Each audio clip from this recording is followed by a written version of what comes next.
Online சூதாட்ட தடை சட்டத்தை அப்ரூவ் பண்ண டைம் இல்ல, ஆனா ஆட்டுக்குட்டிய பாக்குறதுக்கு டைம் இருக்கு இந்த RSS ரவிக்கு. இந்த திடீர் சந்திப்புக்கு என்ன காரணம்னு பாத்தீங்கன்னா, சமீபத்துல பிஜேபி கட்சியில அலிஷா, காயத்ரி, டெய்சி, திருச்சி சூர்யான்னு நிறைய சண்டை சச்சரவுகள். இது எல்லாத்துலயும் அண்ணாமலை மேல நிறைய குற்றச்சாட்டுகள் வந்துச்சு. அந்த மேட்டர்ல அண்ணாமலையோட சுயரூபமும் முட்டை உடைஞ்சா மாதிரி உடைஞ்சிடுச்சு. அதனால பிஜேபி தலைமை நம்மள கட்சியை விட்டு நீக்கிடுவாங்களோன்னு பயந்து RSS ரவி கிட்ட போய் அழுதுருக்கு இந்த ஆட்டுக்குட்டி.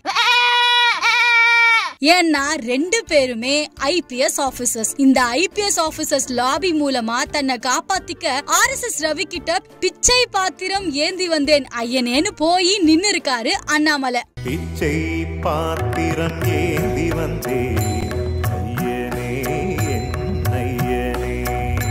அது மட்டும் இல்லாம இந்த ஆன்லைன் ரம்மி தடை சட்டத்தை எப்பயுமே அப்ரூவ் பண்ணிடாதீங்க, அதை தடுத்து நிறுத்திடுங்க, உங்க மேல எந்த சந்தேகமும் வராம இருக்க எதையோ ஒண்ணு சொல்லி மக்கள் எல்லாரையுமே நான் திசை திருப்பிக்கிறேன்னு டீல் பேசிட்டு வந்திருக்கு இந்த ஆட்டுக்குட்டி. மொத்தத்துல இந்த சந்திப்பு எதுக்குன்னா, அண்ணாமலைக்கும் RSS ரவிக்கும் இடையில இருக்கிற அரசியல் வியாபாரம் பத்தின ஒரு சின்ன டீல், அவ்வளவுதான்.